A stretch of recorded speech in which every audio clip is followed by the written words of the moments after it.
Kalau saya hanya mendengar firman Tuhan, tetapi saya sendiri tidak membuka hati saya, tidak akan pernah saya mengalami perjumpaan dengan Kristus.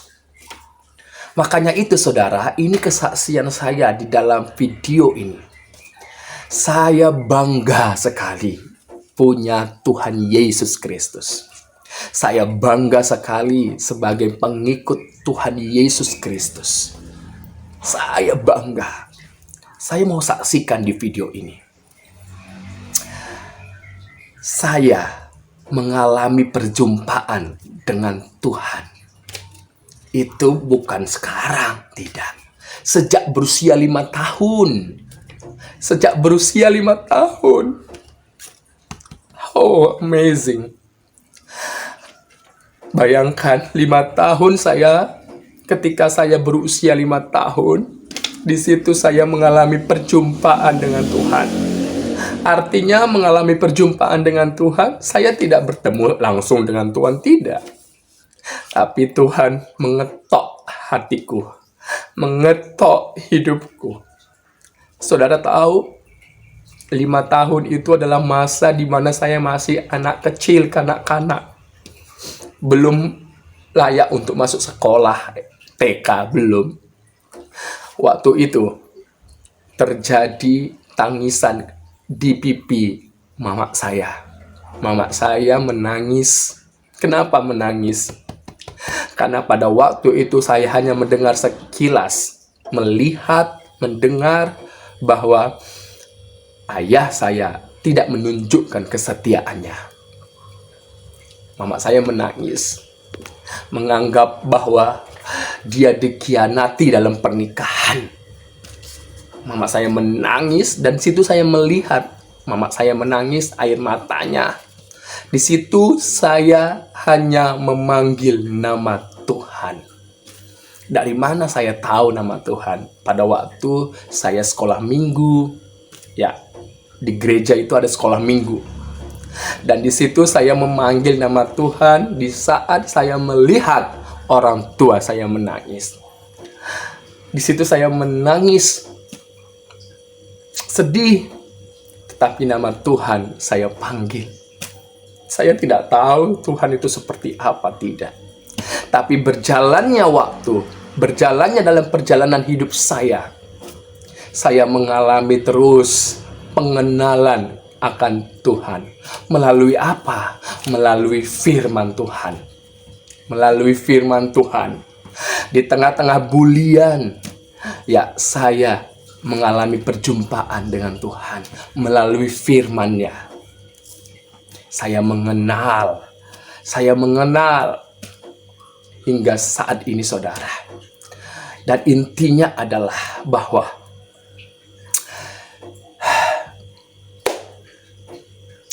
kalau saya hanya mendengar firman Tuhan dari guru-guru sekolah minggu saya, tetapi kalau saya nggak buka hati saya untuk firman Tuhan, sampai kapanpun saya tidak mengalami perjumpaan dengan Tuhan. Ini yang saya mau saksikan. Saudara, tidak bisa dengan otak kita ini untuk mencerna dengan sempurna tentang Tuhan. Gak bisa. Tetapi saya percaya, inilah iman itu, bahwa melalui firman-Nya, Alkitab ini, saya mengenal pribadi itu. Saya mengenal Tuhan melalui firman-Nya. Yesus Kristus yang telah hadir, yang telah menyatakan dirinya, yang telah menyelamatkan hidup saya. Dari keluarga saya yang punyai 2 kepercayaan, tetapi dari kecil saya mengalami perjumpaan dengan Tuhan. Dan sampai hari ini saya hidup hanya kemurahan Tuhan. Orang tidak mengenal saya, dan mereka mengatakan seenaknya, tidak masalah bagi saya. Kenapa? Karena identitasku bukan apa kata mereka, tapi apa kata firman Allah. Firman Tuhan cukup bagiku untuk mengubah hidupku, untuk mengubah mindsetku, untuk membawa aku fokus kepada Yesus Kristus. Saudara, apapun yang kita dengar, tetapi kalau itu kita tidak buka hati, percuma, tidak akan bisa mengalami perjumpaan dengan Tuhan. Gak bisa. Apapun tidak bisa. Dan saya sangat bersyukur sekali kepada Tuhan Yesus Kristus.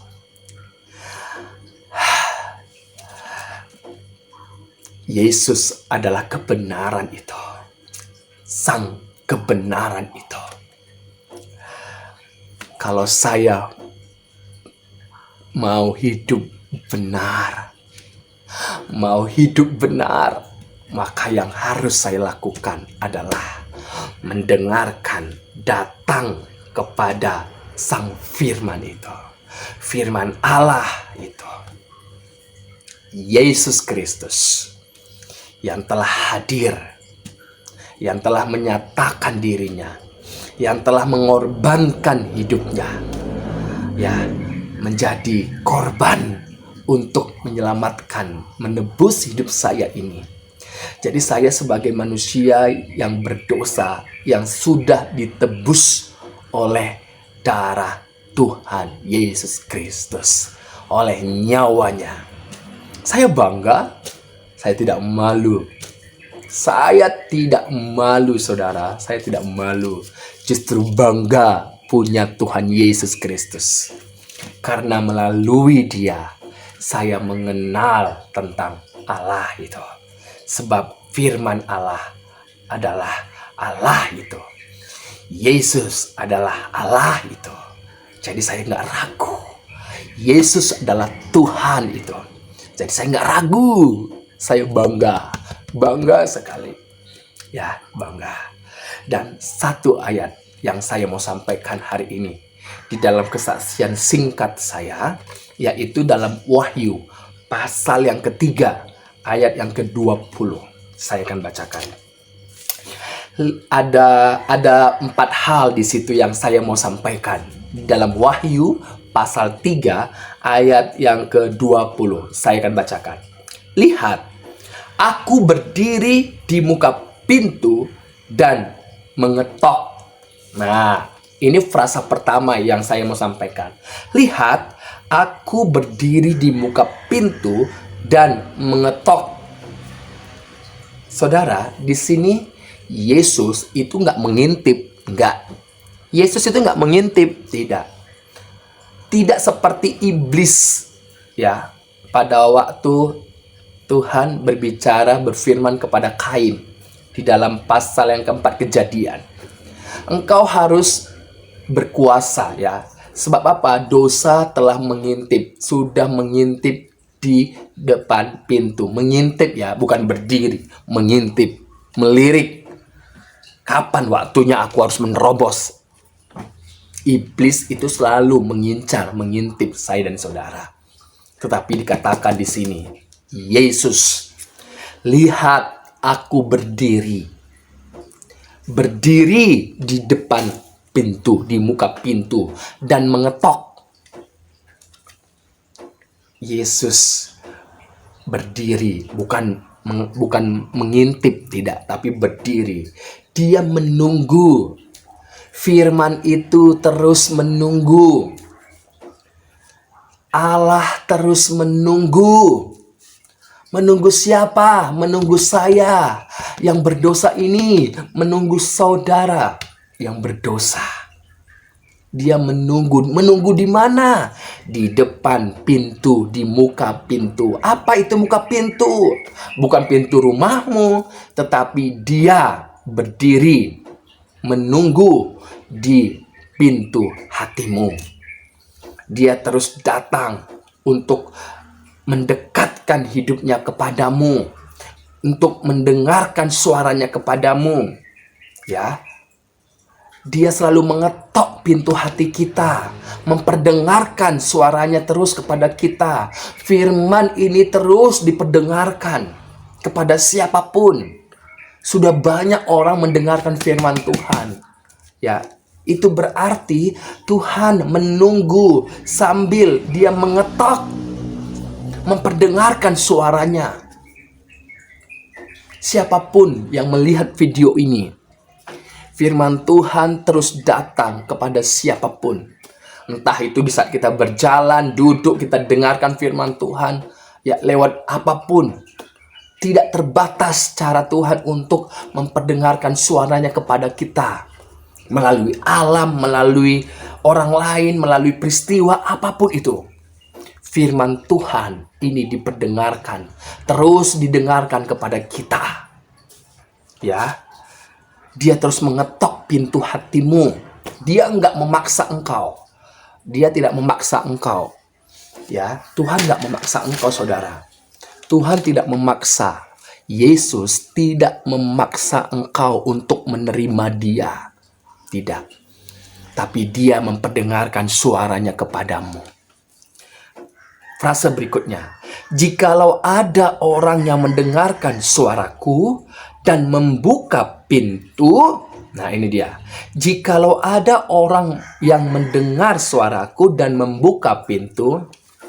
Setiap orang yang mendengar suara Tuhan, yang mendengar firman Tuhan, ya, entah itu lewat apapun, lewat media sosial, lewat apapun, ya, dan membuka pintu. Siapa yang membuka pintu? Diri kita, diri saya, bukan Tuhan, tapi diri saya. Yang membuka pintu hati saya adalah diri saya. Haleluya. Kalau saya hanya mendengar tapi nggak membuka pintu hati saya, dia nggak akan masuk. Karena dia menghargai saya sebagai pribadi yang telah dia ciptakan.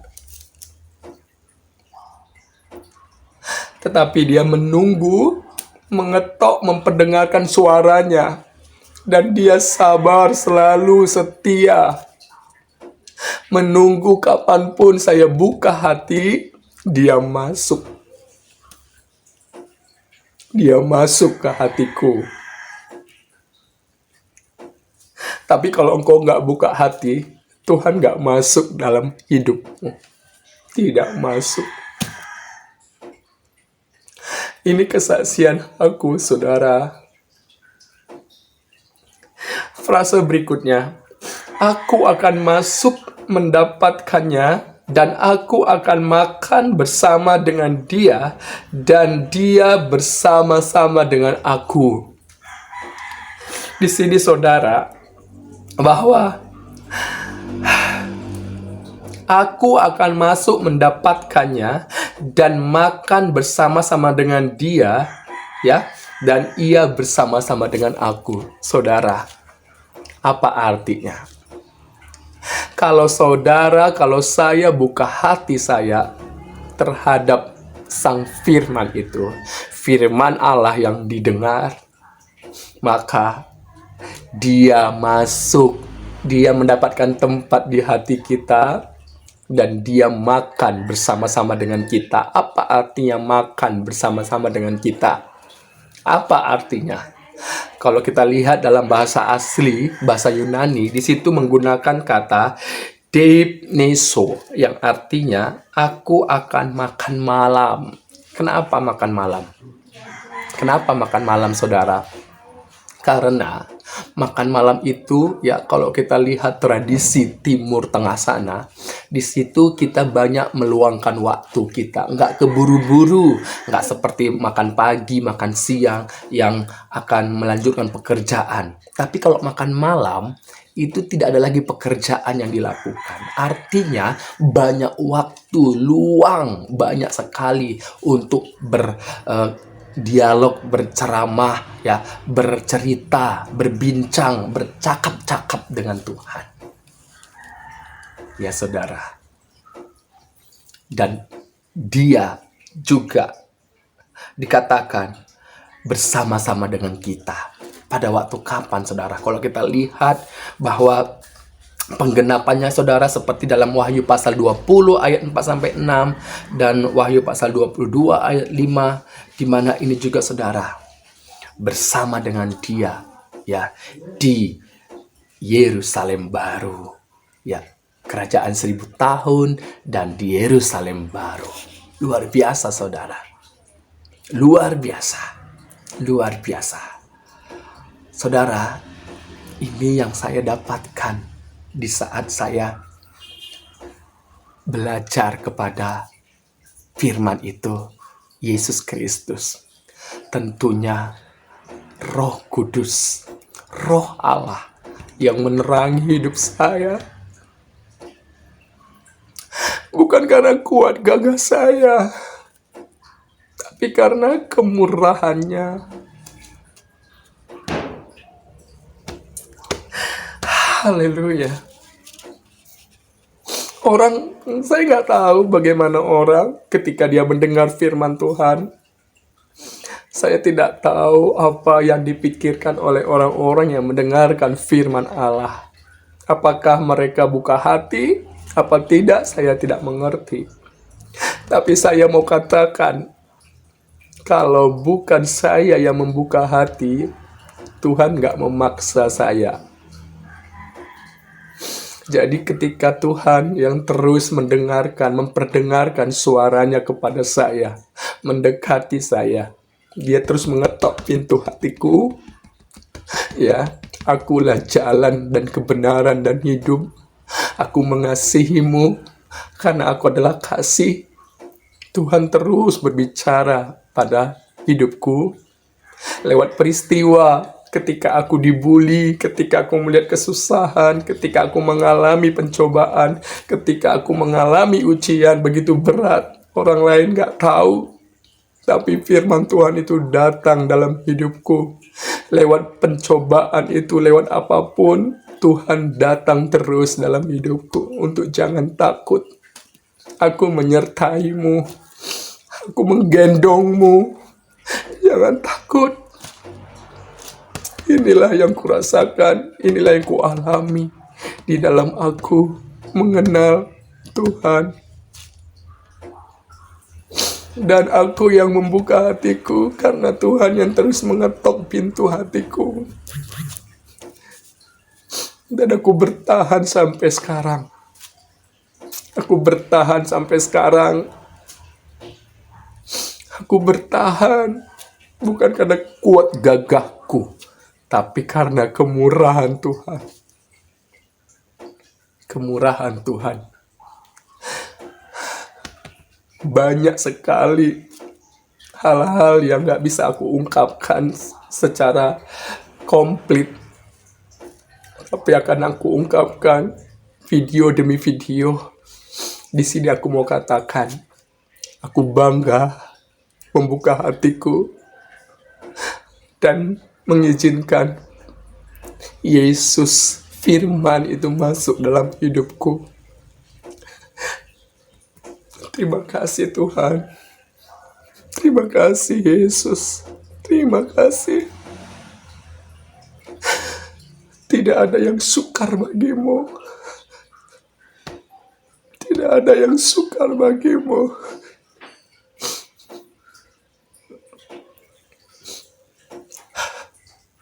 Dalam nama Yesus,